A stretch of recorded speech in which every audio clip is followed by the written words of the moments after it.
Welcome to the Spawn Chunks, episode number 154 for Monday, August 16th, 2021.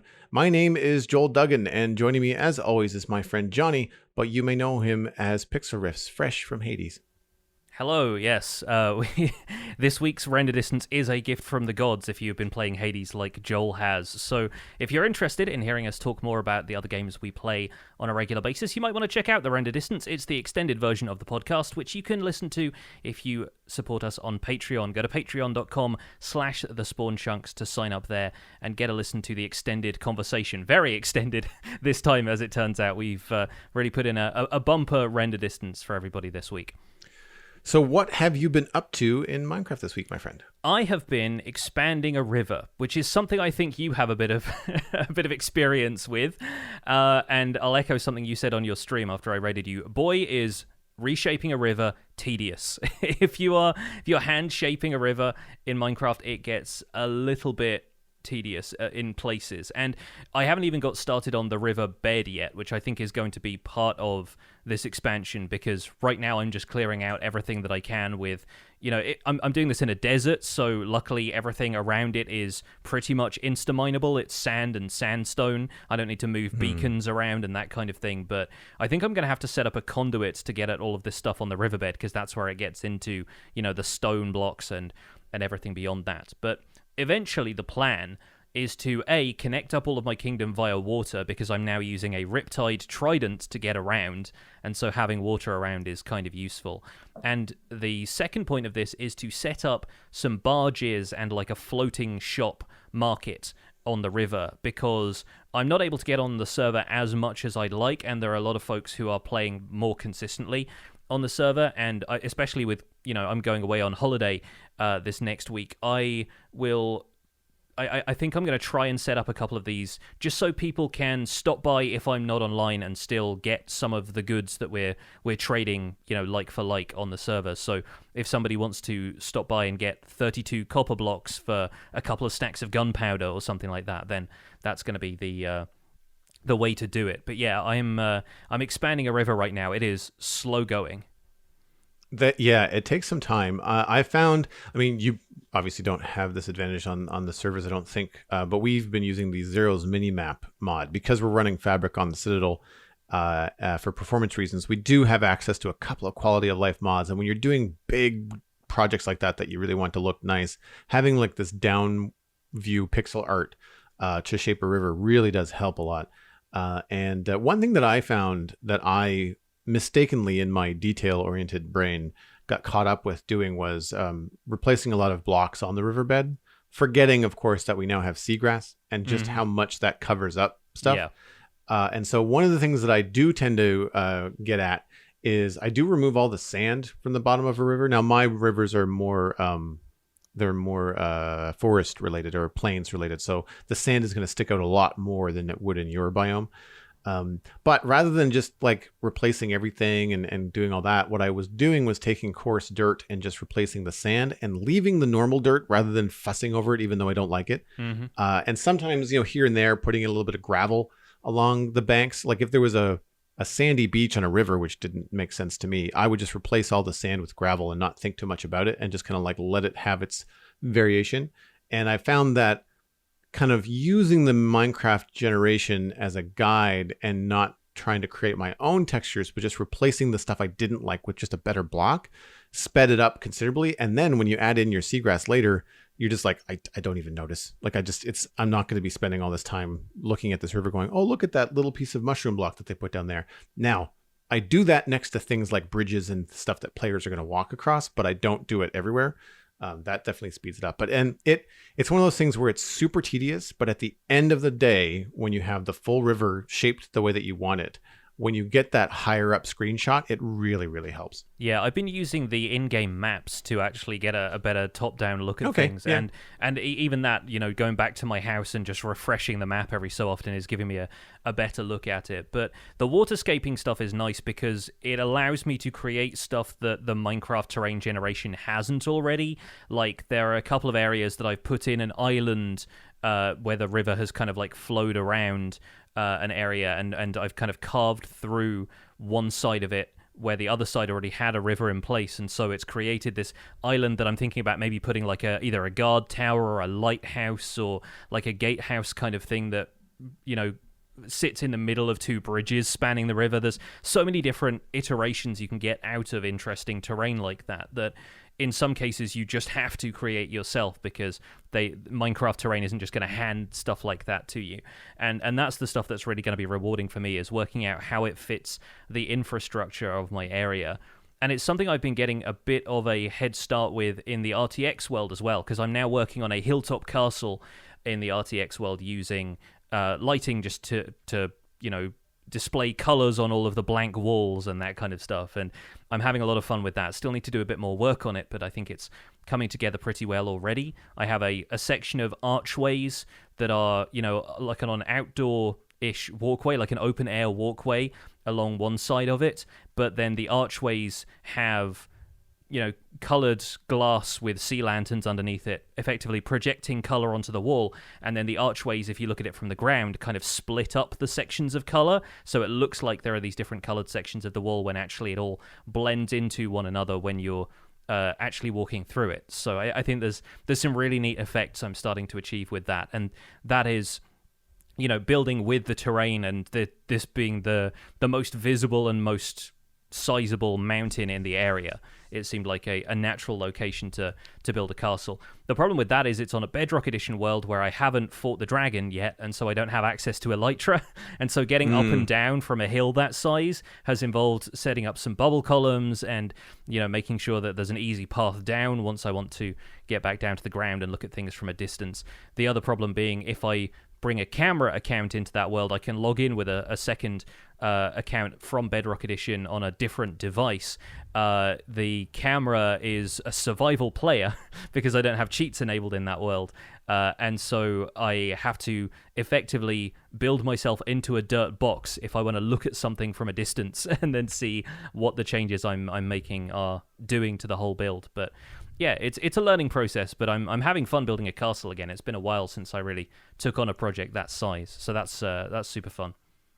They are remarkably rewarding because of how much Minecraft lends itself to that kind of thing. Oh yeah, it's you know, like I have this curtain wall that goes around the medieval town of Westhill on the Citadel, and it's not a spectacular build. It's just that it's a repeatable pattern, but there's something very satisfying about finishing a big section of it and going like, yeah, that looks like a curtain wall. It makes everything feel more robust and exactly how I want. And it's not something you have to struggle over the design with very much, because again, like Minecraft just tends to have the blocks to achieve that kind of stuff. I'm admittedly behind on your RTX series though. So with these lights and stuff in the castle, is it being lit as if it's like an ancient castle in modern times that has like floodlights and stuff, yes, like a touristy thing? Yeah, that's how it's going. Okay, so I wasn't sure if you're using the lights as like magic or if it was meant to be more like a what's it called, a heritage site, you know, like maintained heritage site. That's kind of the approach I'm going for, knowing, you know, various heritage sites around the UK that do something similar. You know, they'll project stuff onto the walls of castles for specific like special events and stuff like that. So it's going to be a bit more of like a modern approach to it, and just playing around with it, just having like an excuse to mess with some of this stuff. The architecture of it is still something that I'm doing on the fly, but one thing I knew I wanted to do was put in some of this lighting and mess around with the RTX stuff. So that was I was thinking about that more than thinking about, you know, the lore of the world and whatnot. But I think it's still kind of fun to mess with every once in a while. Sidebar, I want to know what an RTX fight with the dragon is going to look like. I've done it once or twice. I think I have a video about it. It's oh, do you? Okay. Yeah, it's honestly not as impressive as you might think, because there aren't many natural light sources in the end.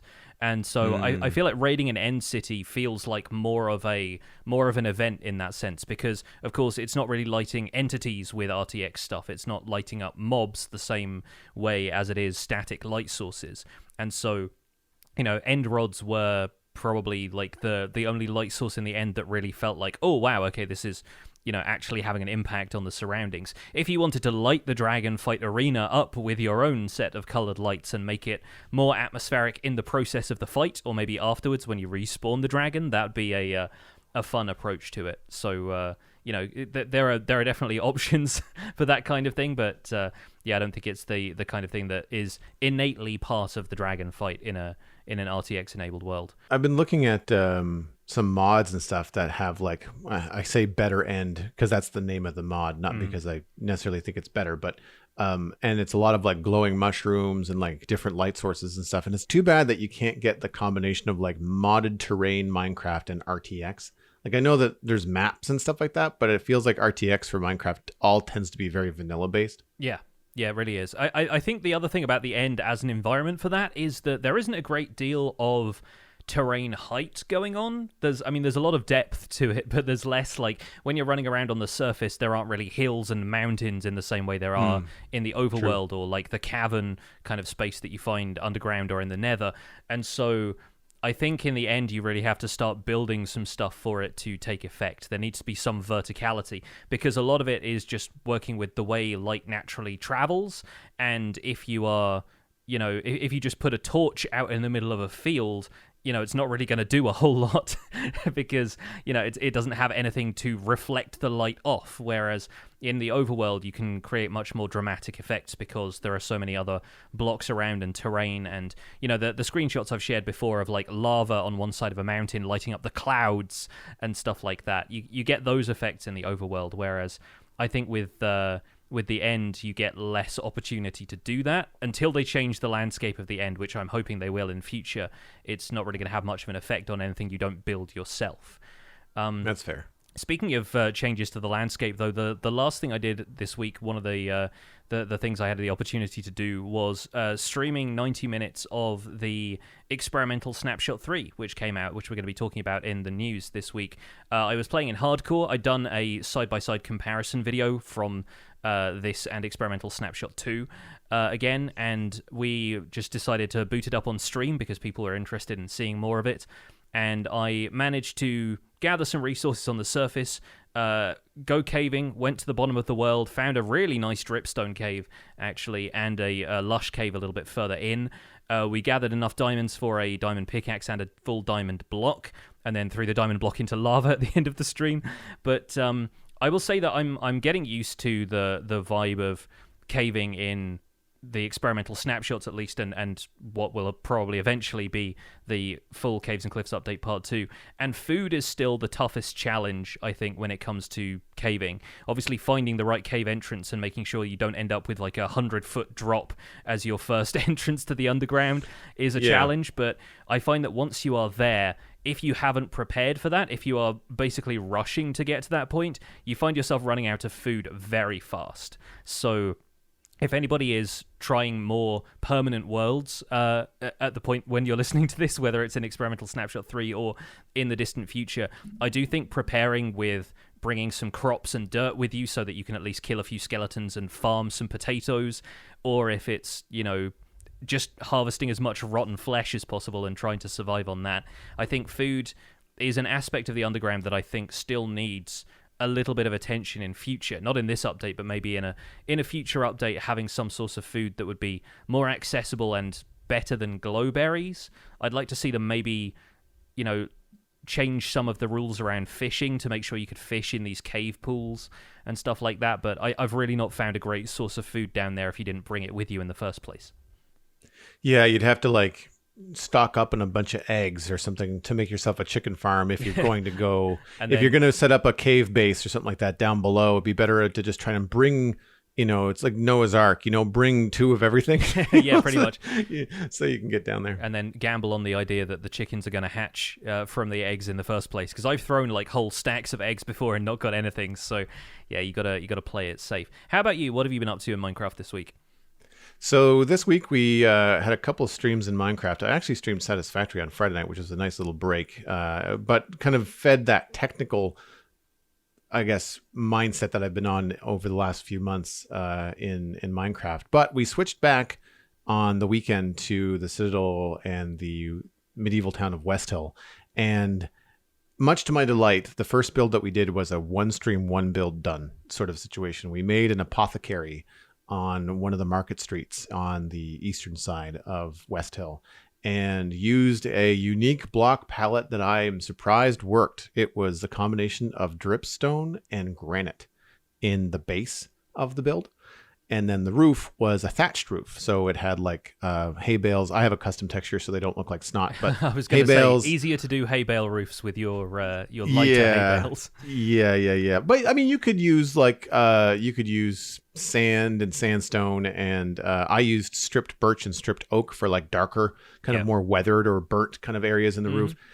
Trimmed the whole thing with spruce, added a little potion on the sign, kind of like that kind of idea, which is really cool. Added some greenery. The azalea bushes with some flowers went really well with some lilacs. And I have a custom beetroot texture, so I stuck one of those in the window. So it kind of looks like that there's a lot of plants and stuff happening in the apothecary. And then inside is the same thing. I hung glowberries from the wall, weeping vines from over the countertop, and I had a cauldron full of water. Actually, the cauldron full of water was both aesthetic and useful. It kept the glowberries from growing all the way to the floor.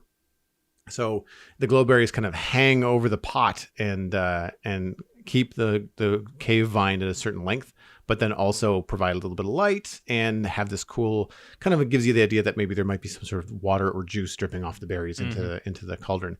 It makes me jealous of the people in Bedrock that can but that can use potions and put them in cauldrons so that you can have different colors in the cauldrons. That to me is always a really cool idea. Unless I'm mistaken about that, right? That's the thing that's in Bedrock. I'm pretty sure it's, you can definitely do interesting stuff with potions. I think you might even be able to dye the water because of it having more use for dyeing like leather armor and stuff like that. But that's what it is. I may be thinking of older mechanics. I'm not certain if that's still the case. Yeah. Let us know, Bedrock players, if you have a chance. We did that the first day. Came together really well. Did the inside and the outside. It was a longer stream, about 4 hours, but it's still. I was happy with the way it came together, and ended up with a little bit of jungle wood around the door just to kind of make it a little bit lighter, and it actually worked together well. It's hard to work at that scale because my walls are only 3 blocks tall in a lot of these builds. So once you start getting various different materials in there, it starts to look like a checkerboard real quick if you're not careful. So that was really fun. Then I moved on to an area of the riverside that's really, I think, the last bit in this section of town, with the exception of maybe a stable over by the church, as far as main buildings. And we added a warehouse to the riverside. And I had the opportunity here where the warehouse was up on top of the cliff, but of course the river and the docks are all at the very bottom. So I made the warehouse like 2 buildings tall. So it's got 2 stories. So up near the apothecary where you'd enter the warehouse, it's only 1 story, but at the river, it's actually 2.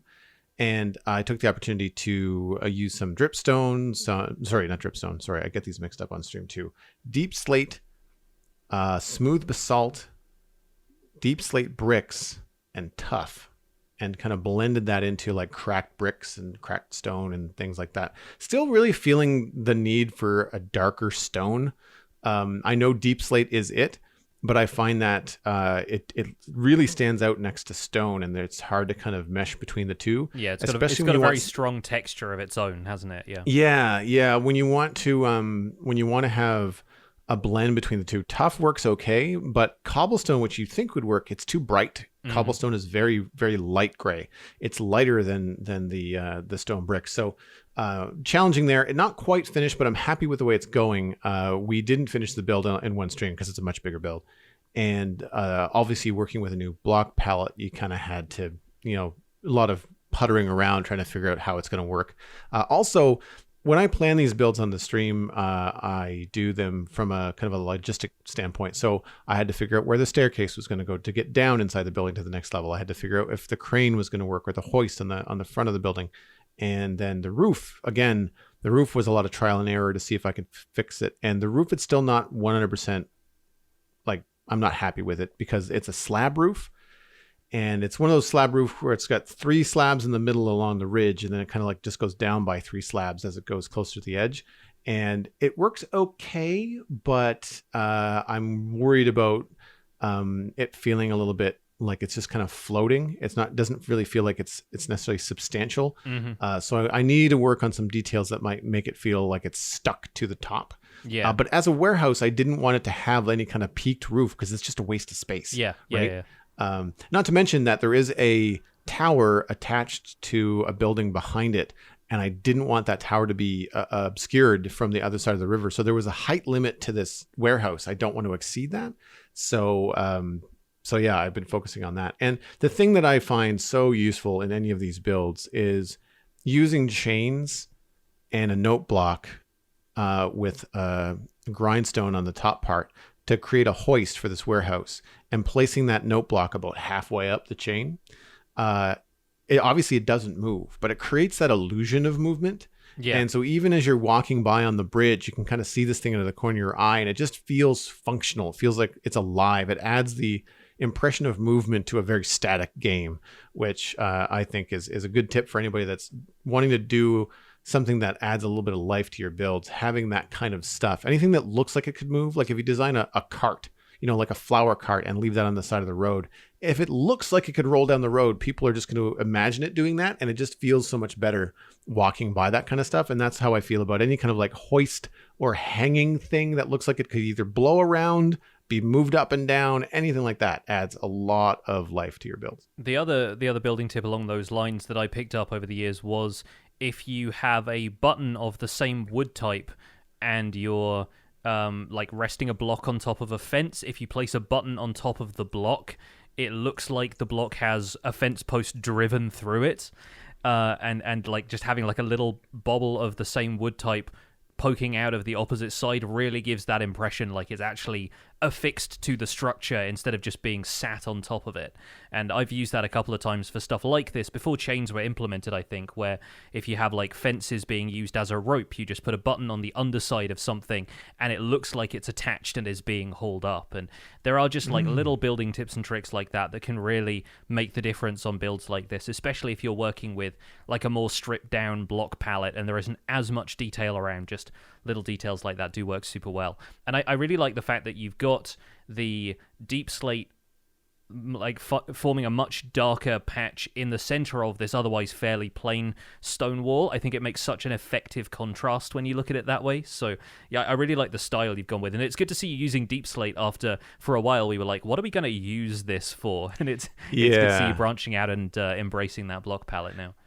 Yeah, I've been using it in I think, very specific cases. I think that the thing that we all were hoping for was a very versatile block, and I think what we got was a very good but very specific block. Yeah. So it's a win. It's just that it's a different thing that I think people were expecting. Yeah. And thanks very much. I appreciate that. The wall isn't finished yet. The wall is in need of some texture. I on purpose did not finish it because I knew that there was going to be something going here, like a giant door or whatever, and texturing the whole thing seemed like a waste of time if I'm going to start punching holes in it and build over top of it. But I'm looking forward to finishing it up. The next time I stream from the Citadel, this project should be done.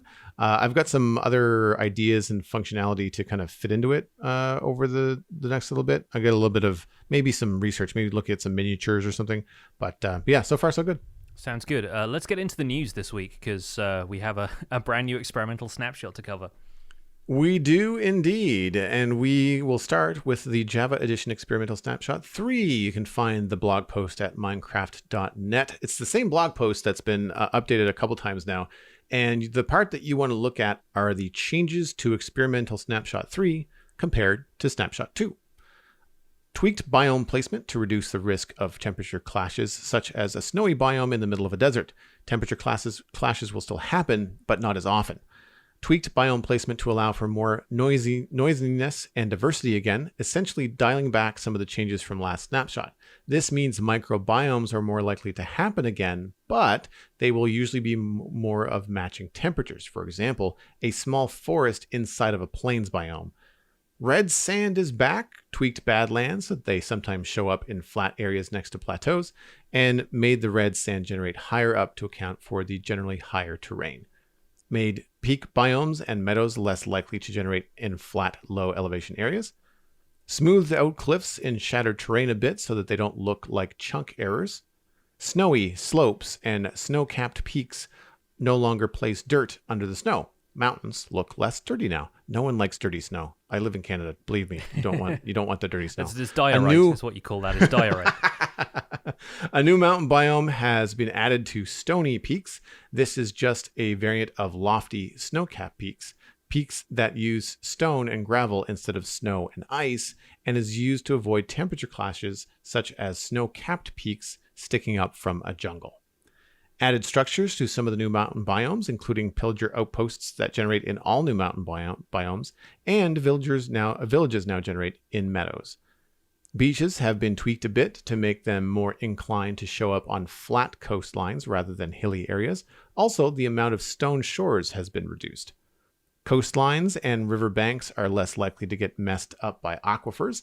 That is, local water levels are mostly used in terrain that doesn't border a river or ocean. Cave openings and ravines that intersect an ocean or river will mostly use sea level. Inland, low elevation areas are less likely to have flooded caves. Aquifers can go deeper and more likely to connect with cave systems further down.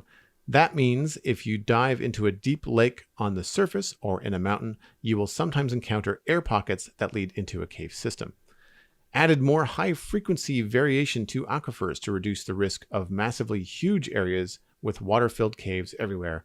Underground lakes and flooded regions are more likely to be spread out instead of concentrated in one region. They've also fixed goat spawning because they weren't spawning in the new mountain biomes. Swamps are less likely to overlap cold or dry biomes, and they no longer place hanging water.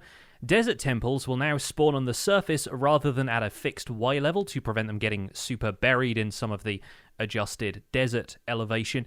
Eroded badlands no longer create floating pillars on the top of the water surface. Grass no longer generates incorrectly underwater, and reduce the risk of incorrect surface placement such as grass patches in deserts. They've also reduced the risk of river biomes generating in dry mountain gorges. They don't have support for actual rivers generating above sea level, so if a mountain gorge is above sea level, then it will be dry by default. Mob spawning no longer speeds up in low terrain or slows down in high terrain. The new spawning speed is similar to 1.17 spawning at Y64. The change is intended to make spawning more consistent in the updated overworld.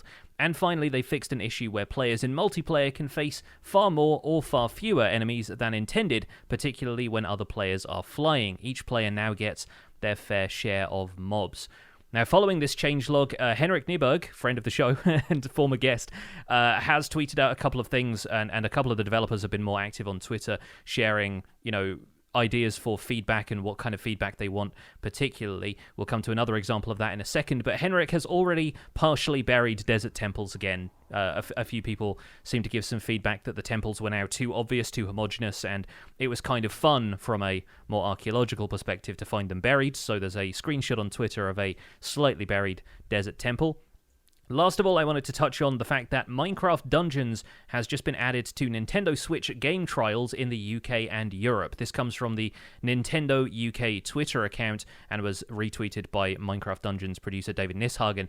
And if you are a Switch player, and if you're still on the fence about trying Minecraft Dungeons, the base game will be free to play for a week from August 18th to August 24th. Bear in mind, this does require a Nintendo Switch Online membership for you to participate in these game trials, but if you have one of those, it might be worth picking up Minecraft Dungeons on Switch and giving it a try. So I've had a very busy week with other work and have not had time to actually get hands-on in Experimental Snapshot 3, but I know you have. Yes, I have. And I've had a lot of time to look at the conversation going on online from other folks in the community, because of course my focus was going to be on the landscape and changes to that, and in the video I made a kind of side-by-side comparison, like I said, between the two most recent experimental snapshots, and in my opinion the landscape is still improving. I'm much happier with it now that the temperature clashes have been ironed out. I think it makes the landscape a lot more reliable when you're searching for resources. Like if you find a desert and you're getting a ton of sand from there, you can pretty much guarantee that nearby you're going to have potentially like a savanna if you need acacia wood, or a jungle if you want jungle wood, and it makes searching for resources a little bit more reliable. It kind of adds strategy to exploration in the same way that they're talking about adding strategy to mining. And that's been the case in Minecraft for a while now, with the biomes grouping together in terms of temperature. They've just managed to make that a little bit more of a feature of the new terrain gen. In addition to that, I've actually found that frozen oceans now generate next to cold land biomes a lot more consistently, which helps the world itself feel a bit more realistic, that you're getting icebergs alongside a cold taiga or a snowy beach or something like that. And I think that was the case when they introduced those different ocean biomes back in the update Aquatic, they couldn't really tie it to the same type of surface generation as the land had. So I think now they are completely rewriting terrain generation and focusing on it being grouped together by different temperatures. I think it was possible for them to implement a change like that, which I think works really, really well. Outside of that, I'm much happier with the frequency of beaches. I talked before about how I didn't really find beaches that often in the latest experimental snapshot, and stone shores were basically everywhere. And this time around, I found like a decent amount of them, to the point where they didn't seem conspicuously absent. And I think one of the things I'm happiest with is the chunk era mountains that I was talking about got mentioned in the changelog, and I've got a side-by-side comparison screenshot, which might make its way into the show notes, but that really shows the difference between experimental snapshots 2 and 3, and shows the improvements they've made to the really sheer cliffs. They're a lot more natural looking, just in terms of support from the ground, and a few details that allow it to feel a little bit less squared off the whole time. So a lot happier with that. But I think the most controversial change in all of this was second from the bottom, as the one that's really dominated the community discussion about this, is the changes to mob spawning at different terrain heights. And this will be familiar. I think that the easiest example is if anyone has ever built an Enderman farm and you build it as low down as possible in the end dimension. If you're trying to build a super efficient Enderman farm, you build it at Y level 0, basically, like as low down as you can, because the game calculates spawning faster if you are that far down and there are no blocks above that to potentially spawn mobs on. And that is something the technical community has relied upon for making farms more efficient, and it's what leads to people creating perimeters in the overworld to prevent mob spawning in a certain radius, and building their farms as low down as possible in the overworld to get hyper fast mob spawning. This most recent snapshot has removed any kind of height dependency from mob spawning and has homogenized the spawn rate at every height of the world. And this at first sounded like a bad idea to me, and then it sounded like a good idea to me, and then it sounded like a bad idea again. So I feel like my opinion on it is flip-flopping pretty much constantly. Any knee-jerk reaction from you about that, Joel? What are your thoughts on mob spawning being the same wherever you are in the world? So this was something that I did catch on Twitter here and there. Not enough to remember who was speaking, but the general consensus was the tech community was saying dislike, and yeah. Didn't hear much more than other than just a few arguments to the other way. But I don't necessarily, and this is anecdotal because I don't do a lot of these farms, but I don't want to dig a perimeter. That doesn't sound fun to me. Mm-hmm. I don't want to blow it up. It just sounds like a lot of work to create a very square, ugly hole in your world just to get, a lot of mob drops out of a specific farm. Now, you're going to maybe need that if you're on a very heavy technical server and there's demand for redstone from your witch farm and you want to just crank redstone out of this thing. I get it. But I think when you look at the millions of people that play Minecraft and the idea of just making mob spawning consistent over the height of the world without the need to make your farm lower, I think then opens up more creative possibilities, because as someone that, does have a creeper farm on the Citadel that myself and Mattcast and Alistair built, and we had to dig out a big hole and place it low in the ground because we wanted lots of gunpowder for lots of rockets. We ended up putting it in the Dartmouth Meadows because we didn't have to light up as much around it, because it would have already been lit up from our regular exploration of the area and mining in the region. Like, we didn't have to worry too much about that. But I would have much rather had that creeper farm be somewhere visible where it could have been a project. It's just a hole in the ground. Like, there's a spout that gunpowder comes out of. It's not it's an all right looking spout, but like the creeper farm itself could have been a build unto its own. Instead, it's hidden underground. And that to me limits the creativity. So if you want a mob spawner, or let's, say if you're making one of the general mob spawners that you recently built, I don't want it to float up in the sky like an airship. Like, I'd like to attach it to something, and I'd like that to not matter. And I think that's why I'd say this is actually a good idea. But I'm happy to be, flipped the other way, or happy to hear your battle going back and forth. Yeah, I think the counter argument to that is that you can still build creeper farms that way now. Like there are so many ways in which, say, like, for example, the mob farm that I built a mob farm on my hardcore world 128 blocks off the ground in a desert. And I did it that way because there are fewer zombie spawns in the desert, but that's by the by. The idea behind that was just to get it as far off the ground as possible so that I could AFK near the farm, prevent as few mobs as possible from despawning in the process of them heading down into soul campfires. I AFK'd at that thing for an hour. I still got about a double chest and a half's worth of mob drops. And that was all gunpowder, all bones, the kind of thing that, in a single-player world is probably going to last me for the foreseeable future at this stage, unless I do some pretty serious work there. But it's enough bones to get me, like, plenty of bone blocks and power bone meal-based farms and that kind of thing, without any real need to optimize anything at all. And I'm building that in arguably one of the more inefficient ways to build it, which is to build it up high in the sky, where spawn rates are theoretically going to be slower.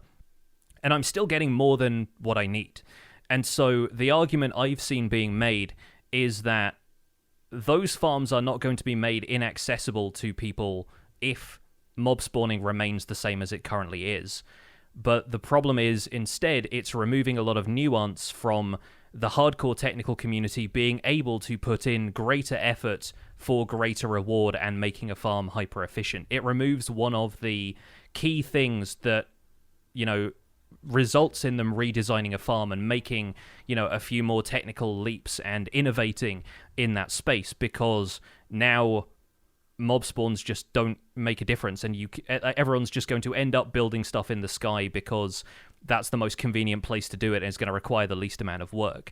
And I kind of buy this argument. Like, I kind of buy the fact that, for a start, it removes that effort and reward that makes communities like SciCraft so iconic. And the other technical servers out there, I'm not going to, SciCraft is probably one of the most well-known, but I'm not going to discount anybody else's effort here. I just think, when you see people tackling stuff like that, it feels like a whole arm of Minecraft that you are maybe unfamiliar with that feels spectacular in a different way to when you're seeing people build something spectacular.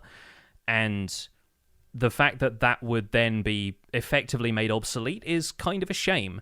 And it also means that, people have less reason to go to the lengths that they do. And I don't think anyone is really required to go to the effort of digging out a perimeter if they're not prepared to do that in the first place. The fact is that if they are prepared to do that, then some reward for it is kind of nice. It's what we've been used to up until this point, at least.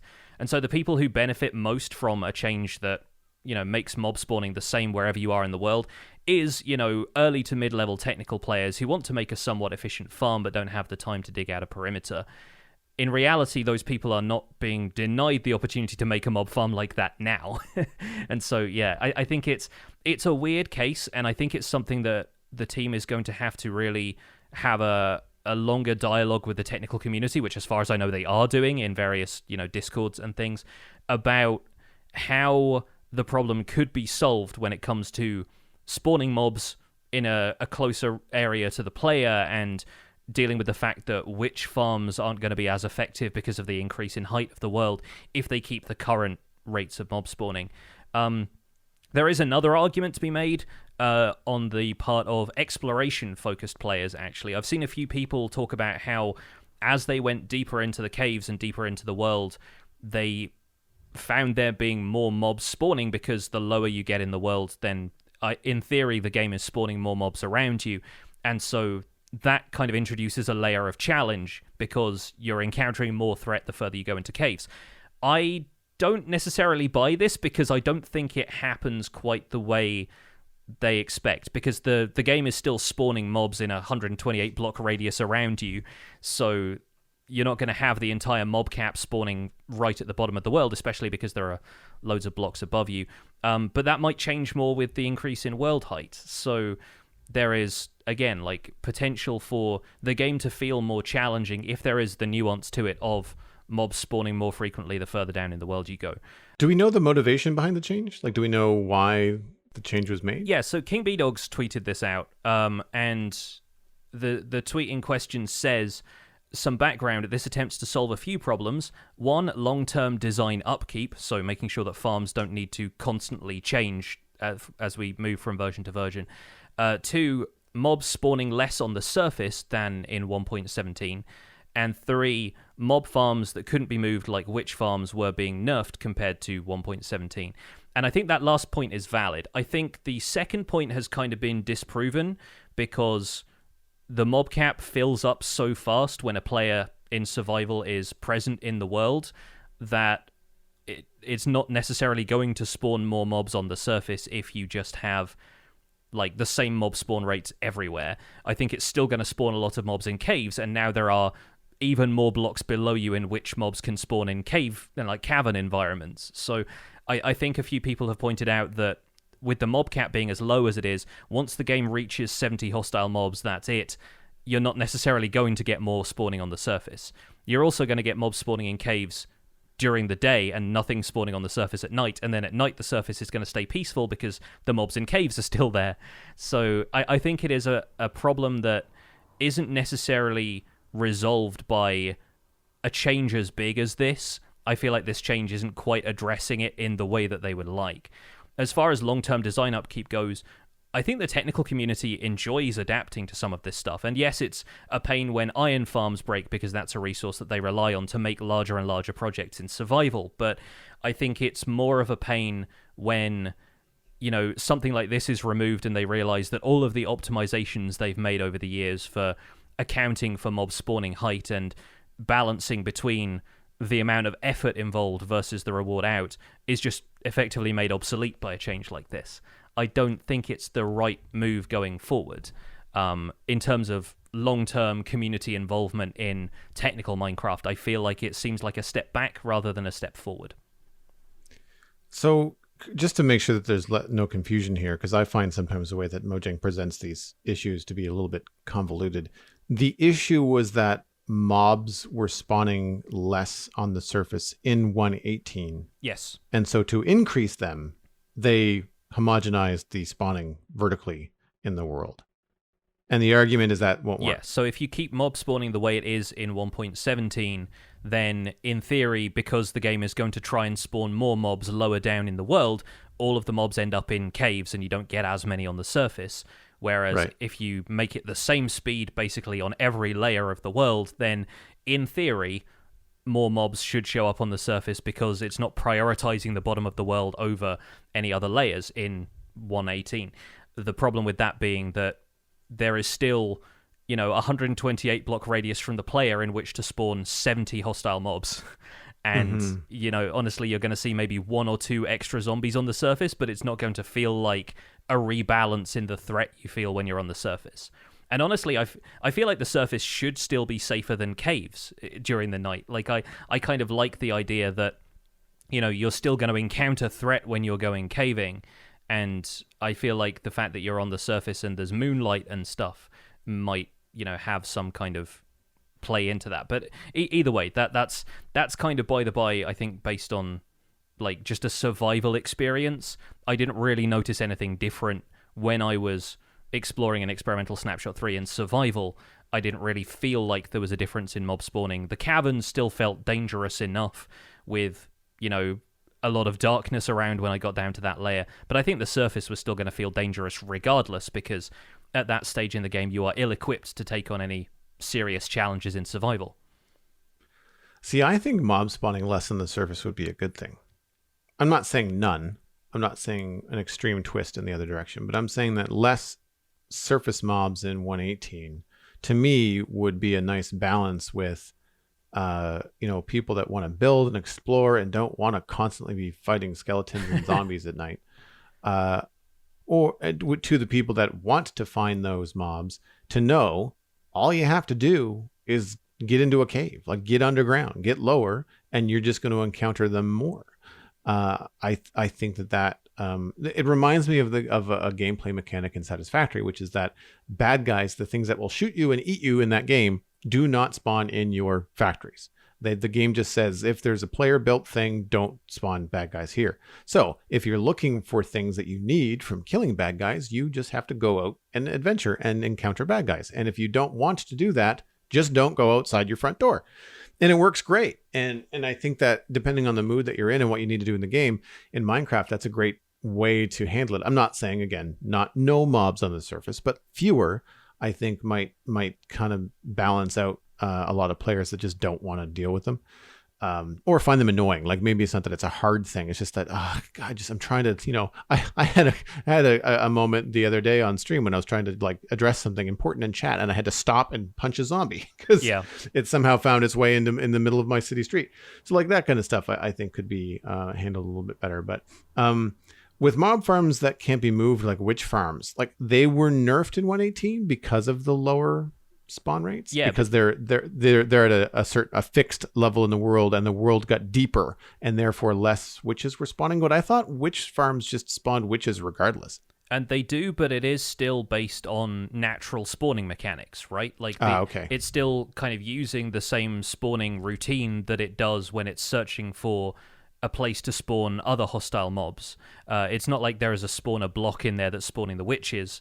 It still relies on the hostile mob cap, and that's kind of why it runs the same routine that it does searching for valid places to spawn a witch inside a witch hut, and that's going to be affected by height. And with, the same spawning algorithm, but starting 64 blocks lower, you have a little bit less efficiency with witch farms, which to the average player, once again, is not going to be the biggest concern, but to technical players who've been, again, optimizing things for years and digging out bedrock level perimeters around their witch farms, they're going to see fewer bits of redstone coming through and that kind of thing.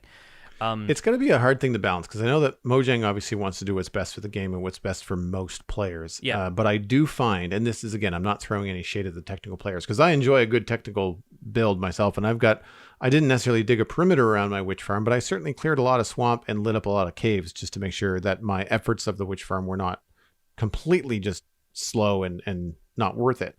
But I do find that the technical community can be a very loud minority, in the same way that when you build a farm, you'll end up with someone saying, well, that's not the most efficient way to do it. And it's like, well, it doesn't matter. That's not how everyone thinks. Yeah. And I don't want to depreciate the effort and like you mentioned before, your point to like the grandiose, amazing, just bananas things that the super technical people can do in the survival Minecraft. But I think that there's an important balance to remember, is that is not most players, Yeah, I think the difference here being that most players would not notice the difference. I honestly don't think these changes would affect the average player experience in the slightest. It is a huge change from their perspective. It's like from a technical player's perspective, if they removed, all of the geode blocks from the game, then technical players wouldn't bat an eyelid, but we'd be like, hey, where's all my geode blocks gone? I think it's the same principle. It's like these folks are working with the game in a way that suits them so well, and to have that change so dramatically, I think we can't really ignore that as a community, because there are, because it's not going to affect the average player experience, because I think it's affecting them way more than it has any effect on us. So they are the people with the most right to complain, I think. And when it comes to preventing spawns on the surface, you got to consider that this set of snapshots also introduced, the mob spawns have to be in complete darkness rule. And so it's going to be much easier to spawn-proof the surface and even caves to a certain extent as well. And we also have the option to sleep. So there are a bunch of different things that can impact mob spawning to the player's benefit when we're on the surface. But then if you're trying to increase mob spawning, there isn't really a way to do that in Minecraft, other than using spawner blocks. There isn't really a way to have mob spawning speed up if that's what you want. There aren't any, like in Pokemon, for example, there is like a lure item that you can use, and you attract more Pokemon encounters, so you can battle more or catch more or whatever you want to do.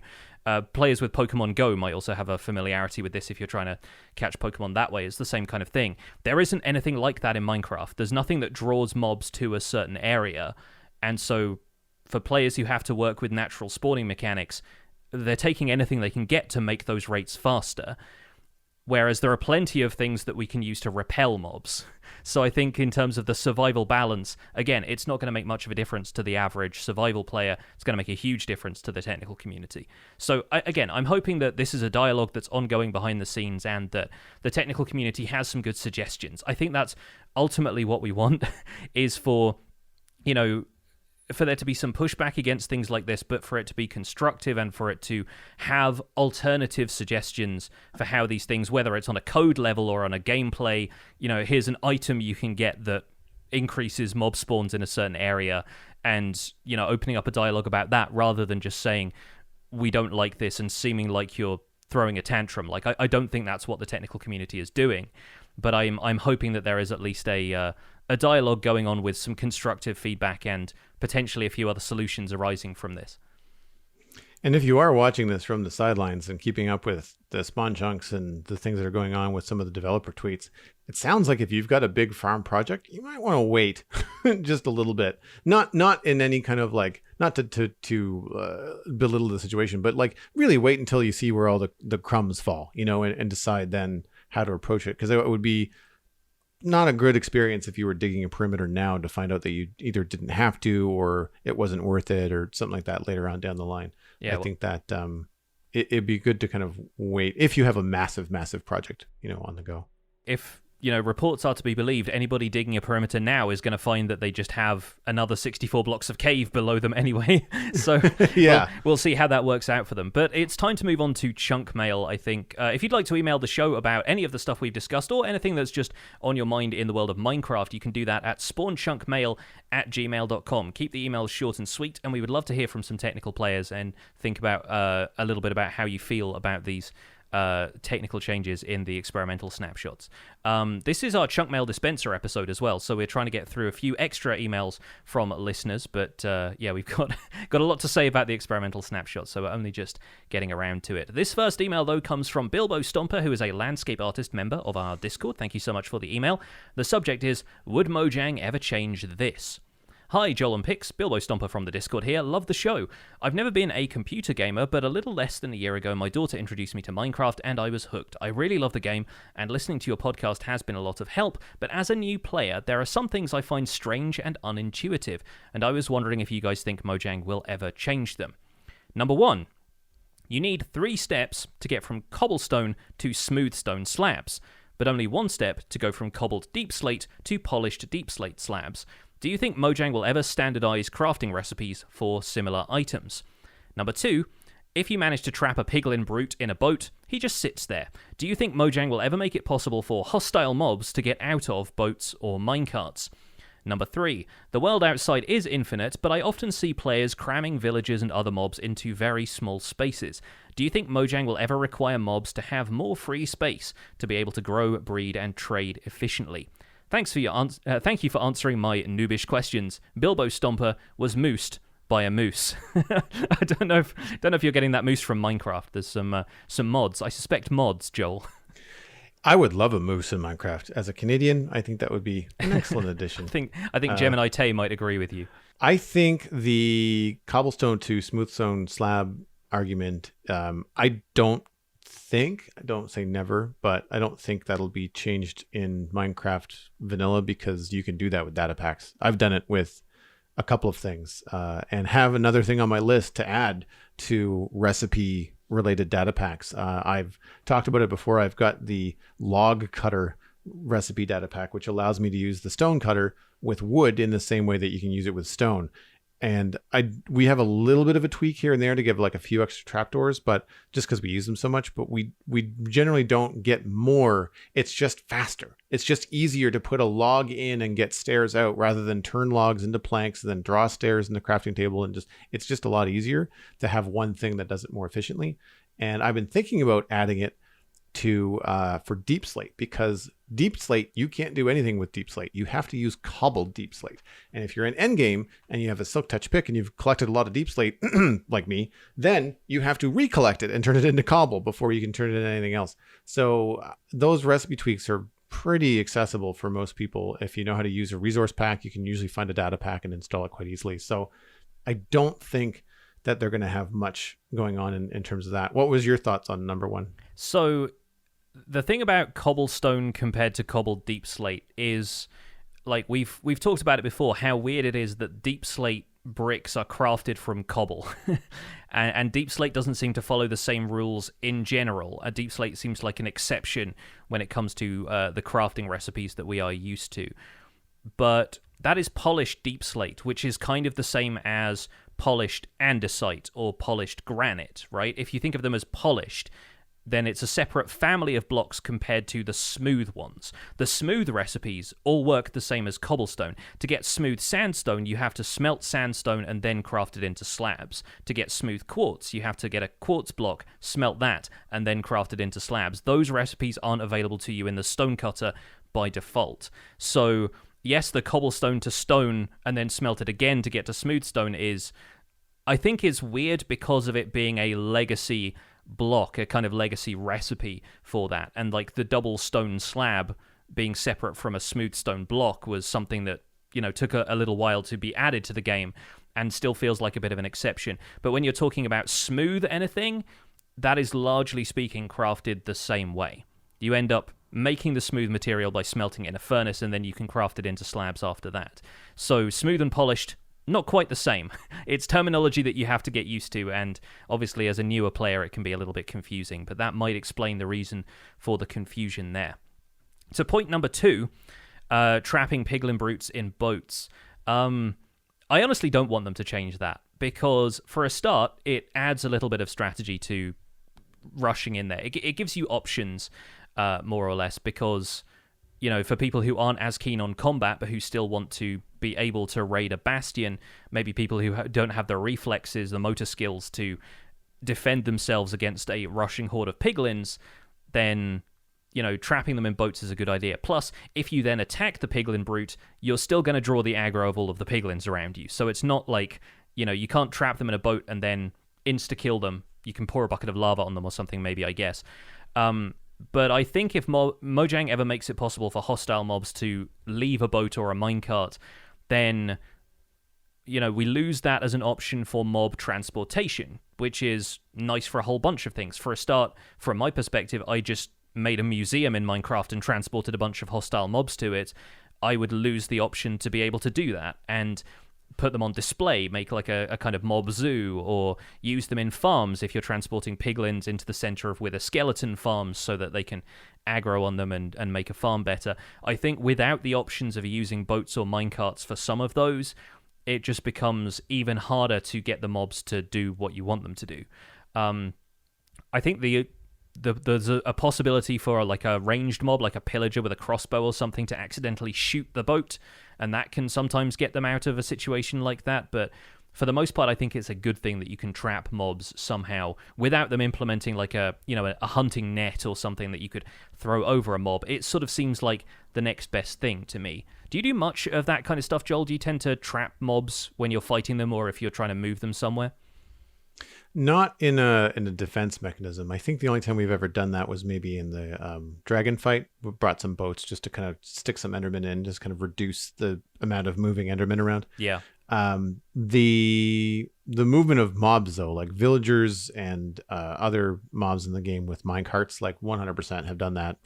Zombies for iron farms, things like that. I agree with you. I don't think they're going to change the way that you can trap hostile mobs in boats and minecarts. If anything, I'd like to see more transport options, not less. Mm-hmm. And for all the same points that you outlined. On to number 3, with players talking about cramming villagers into small spaces and things like that. The we'll call it the unethical trading hall situation. See the Citadel's Hotel of Eternity. Mm-hmm. You can control this, I think, in the game settings. Can you not change the mob cramming settings? It's not settings. Maybe it's a game rule that you have to change with a command. But right now, entities can occupy, by default, up to 24 in one spot. And then when you add another one, they all start to take damage. And so people use that often in zombified piglin farms, entity cramming used to kill the mobs rather than having to hit them with weapons and stuff like that. As far as villagers needing room and space to breed and not being able to pile on top of one another, etc., you could dial that back and have it so that they can't get on top of one another, or if they did, they would start to die, and then you as the player would have to make sure everybody had enough space.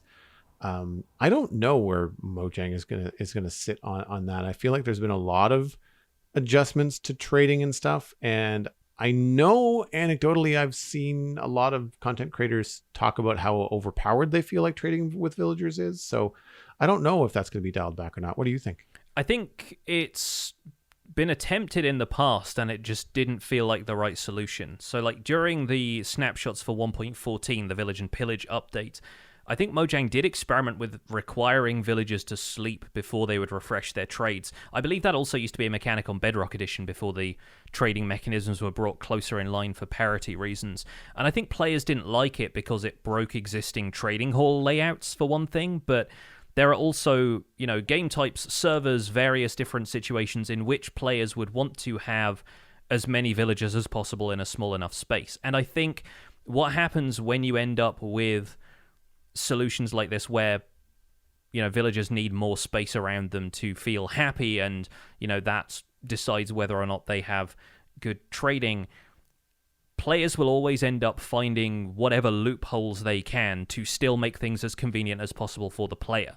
Like, for example, villagers need a block of space in which to move away and back to their workstation before they can refresh their trades. The way you get around that in trading halls is putting a trapdoor in front of them, because they see that as a block they can navigate over, and that tricks them into thinking that they have enough space to move when actually they don't.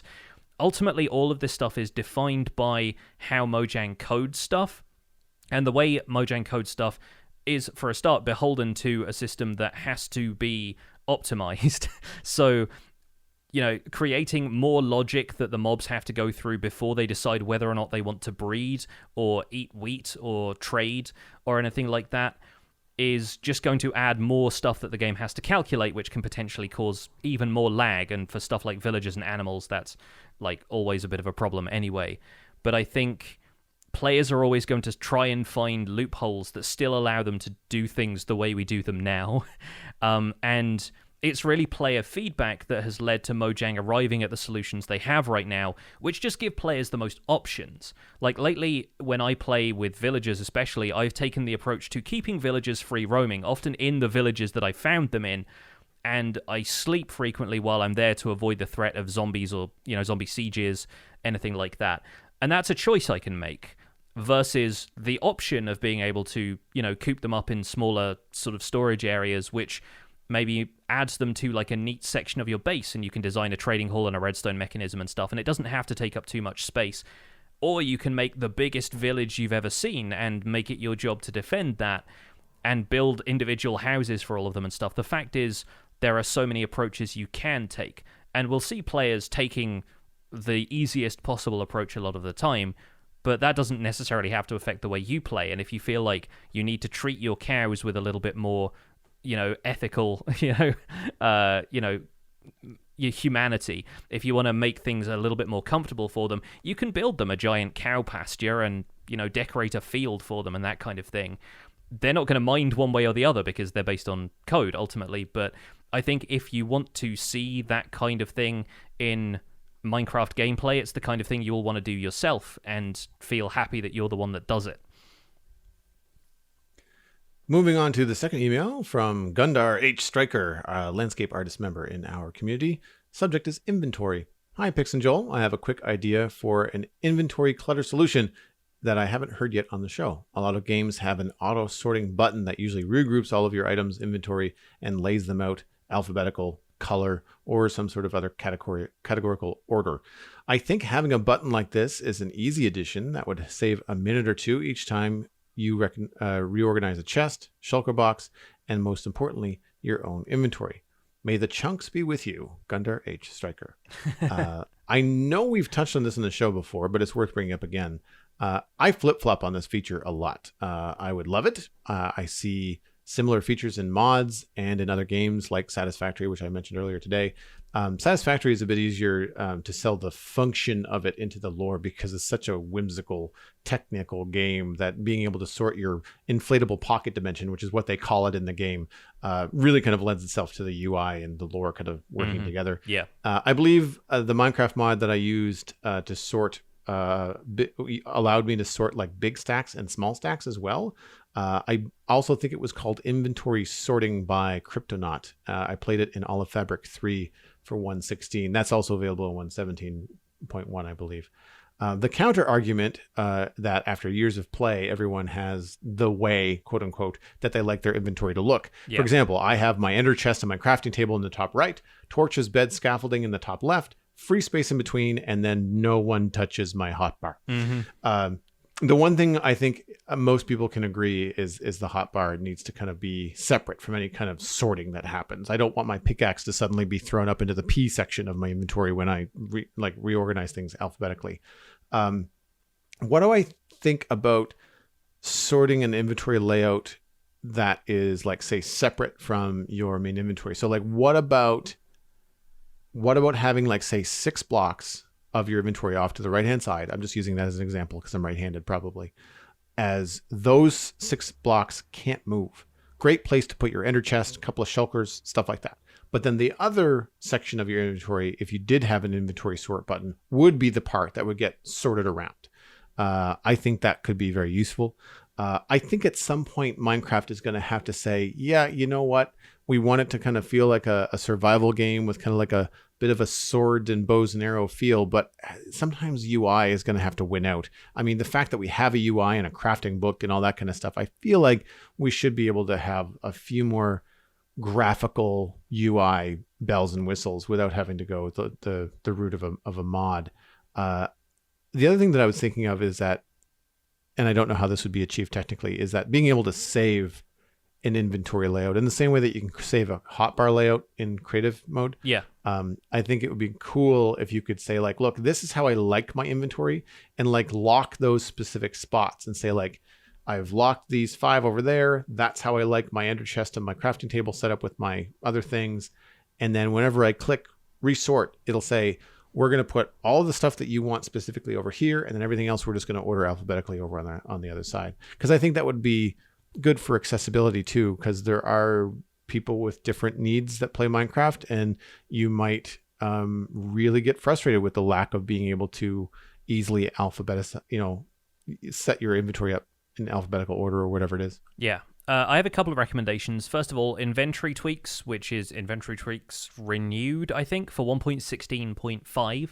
I don't think it's out for 1.17 yet, but that is a mod that does this. It adds a bunch of sorting options that allow you to sort alphabetically by category, various things like that. Tweakaroo for 1.17.1 doesn't have this in particular, but it does have an option to swap out your hotbar for any of the other rows of your inventory. So that's something that you can use.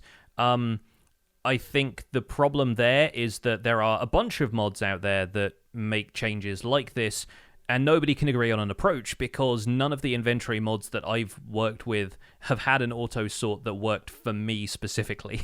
And I think there are so many different solutions to this based on all of the different ways people imagine this working.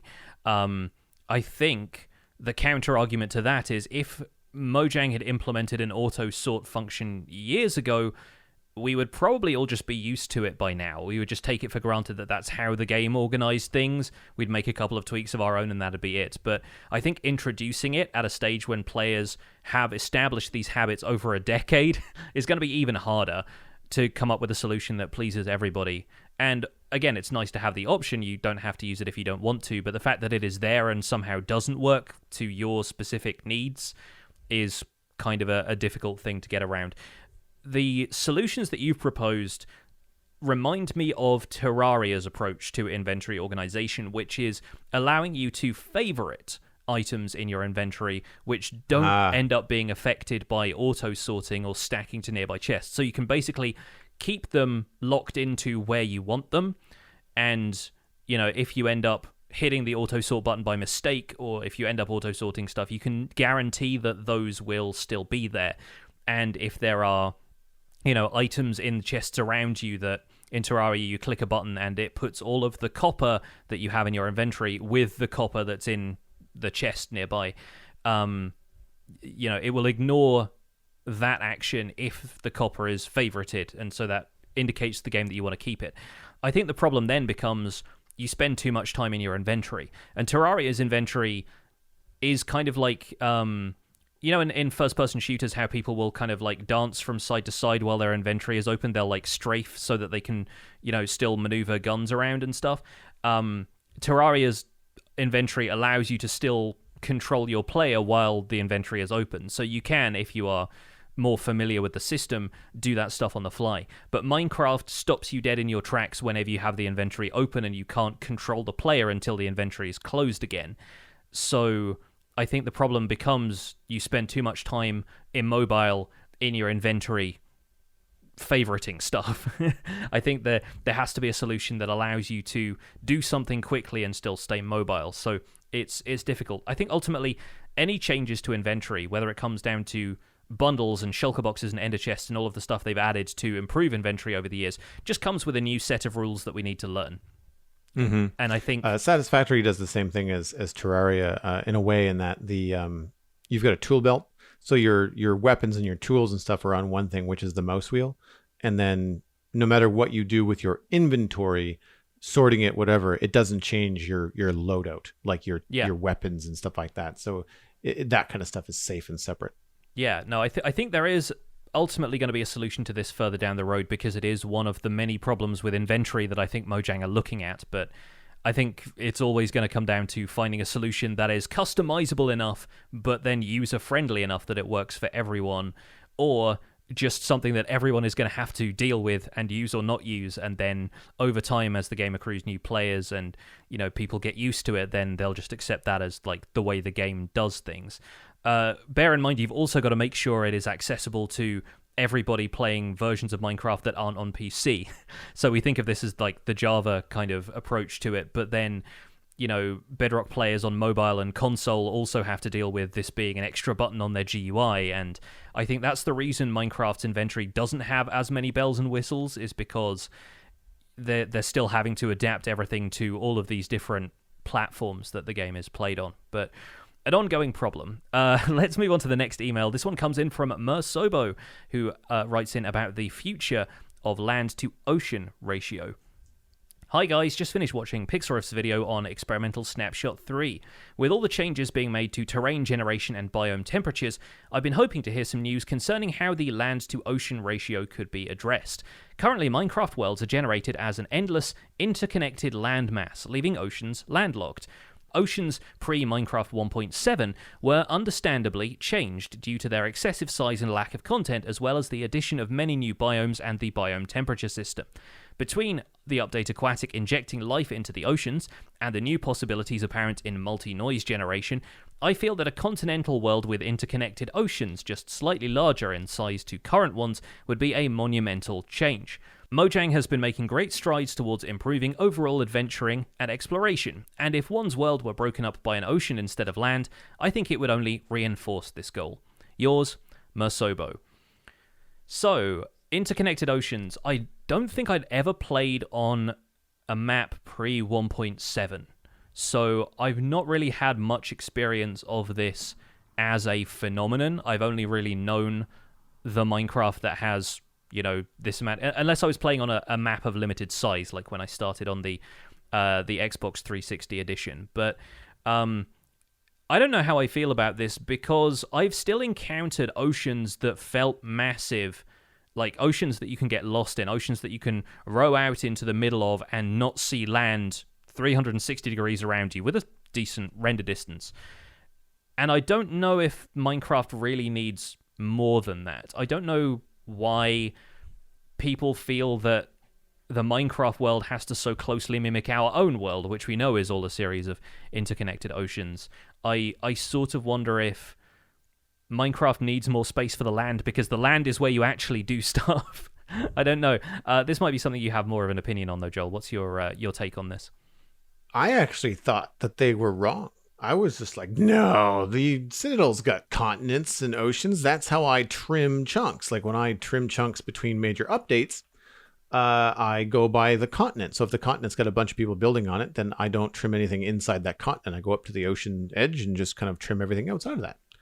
I was wrong. I went to go look at a map on Chunkbase of my seed for the Citadel, and it is very much a large landmass with giant, we'll call them lakes, that the biomes are oceans. But some of them are so big, as you mentioned, that you can go into the middle of them and just not see land for miles. We have a coral reef that is 1,000 blocks, 1,600 blocks even in diameter. Mm-hmm. So not only is it an ocean that's that large, it's a very interesting and cool looking ocean that's that large. I think that the reason why oceans aren't interconnected and larger are because of new players discovering them and it just being boring or inaccessible at that level of play, right? Like you don't have aqua affinity, you don't have gear. It's just people are just not going to go out in the middle of the ocean and hang out there because you just can't. You can't do much. There's no food outside of some fish and some kelp. Like it's not as intuitive as being on land and chopping down trees and going through the game progression early game. So I don't think they're necessarily going to go in that direction. I think that there's enough of a I guess generation variation that if you wanted to, you could probably tweak some settings and get more oceans. If they increased the features in oceans, and I'm not to belittle the amount of really cool stuff that happened in the update Aquatic, but with the new Terrain generation, underwater mountains, like underwater ravines, something that makes ocean monuments a little bit different, more islands or volcanoes, or I don't know, the kind of stuff that you could find in oceans that could make them a little bit more interesting, might require some larger oceans. As far as bodies of water being connected, the thing that I think needs to happen more is rivers and lakes being connected rather than just stopping. Yeah. I find that to me is more of a take me out of this exploration, remind me, oh yeah, this is a weird little video game, isn't it? I feel like that kind of stuff pulls me out more than the oceans. I don't notice the oceans feeling like they're lacking or the landmass feel like it's lacking on the ocean shore, especially with this cool stuff that I'm seeing in the experimental snapshot with stony shores. Those are awesome. And I think that maybe just rivers and lakes having more connectivity that way, I think would be better. What do you think about like the ocean? Like, do you think that they need, if they got bigger, do you think that they would need more stuff in them? I'm going to present as a counterpoint to this the Hermitcraft Season 8 World Seed.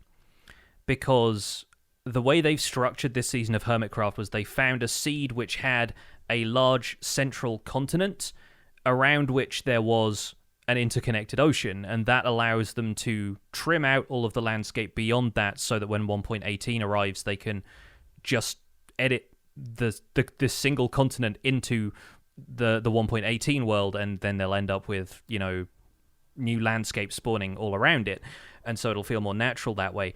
I look at the map for this world seed and I think that's definitely enough interconnected ocean for me. Maybe it is more visible that there are so many of these little dotted islands around the place, but realistically speaking, this is an entire world that looks navigable by ocean up to, tens of thousands of blocks. I don't have the scale right here in front of me, but it is, a long distance. I think the map that I will share with our Discord group here is about 10,000 blocks across. And so you're looking at it, and there is more than enough connected landmass there, and there is more than enough connected ocean around it. Seeds like this are still possible in Minecraft. It just takes a bit more searching. And I don't know if this is something that Mojang can improve by maybe making a slightly more official seed viewer tool accessible. And it's something that the community has done already, so maybe it's something Mojang feels like they don't need to. But maybe with the newer generation, it might be time to revise that, or time for everybody who makes seed overviewers to, adapt to. I really think that when you're looking at a world like this, I can't imagine looking at that and thinking I need more interconnected oceans. I think it's done enough, and it's just a matter of finding the right seed for you.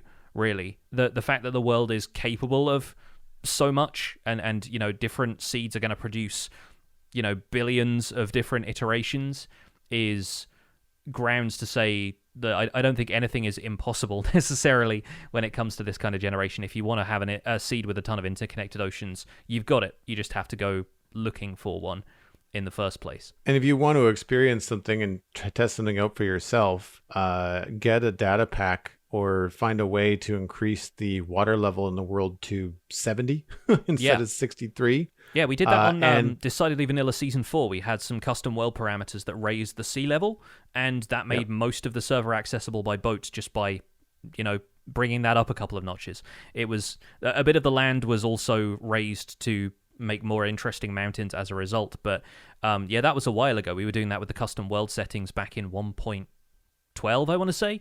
And yeah, that's entirely a possibility with data packs. But I think that's probably where we're going to wrap up with this episode of The Spawn Chunks, folks. Thank you so much for listening. You can find more information about the show and links to some of the stuff that we've talked about today at thespawnchunks.com. The music for the show is composed by me, and The Spawn Chunks is proud to be a listener-supported podcast. If you're getting some value out of the show, please consider putting some value back in at patreon.com/thespawnchunks. Pledging at any level there gets you an invite to our patrons-only Discord chat, where you can join our wonderful community, and it gets us closer to our next milestone goal of a monthly Minecraft audio hangout, which we are surprisingly close to because this week we have reached 277 patrons, up 13 from last week. So thank you to all 13 of you. Unlucky for some, very lucky for us. Thank you so much for your support this week. Special thanks go out to our content engineers, General Patton 82, Hunter 555, Jumbo Sale, Magma Cube Dude, and Yitz. Thank you for your support on this episode.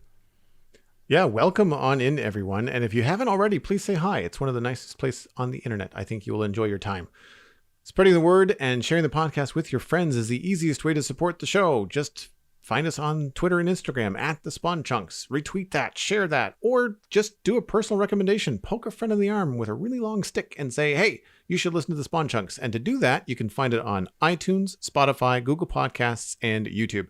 You can email the show at spawnchunkmail@gmail.com. Please use that email address. We don't check any others.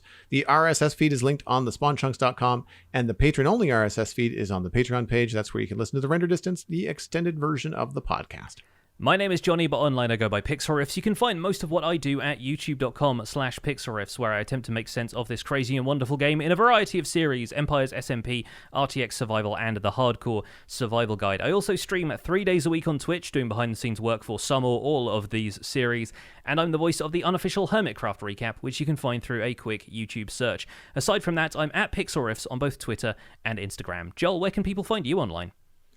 Everything I am doing online, including my illustration and design portfolio, is at joelduggan.com. You can listen to the Citadel Cafe, my other podcast about sci-fi and fantasy entertainment. This past week, Lou and I talked about the Steam Deck, which he picked up, or at least ordered, as well as Transformers War for Cybertron trilogy on Netflix. And coming up next week, you can bet your butt I'm going to be talking about Hades, as well as What If from Marvel on Disney+.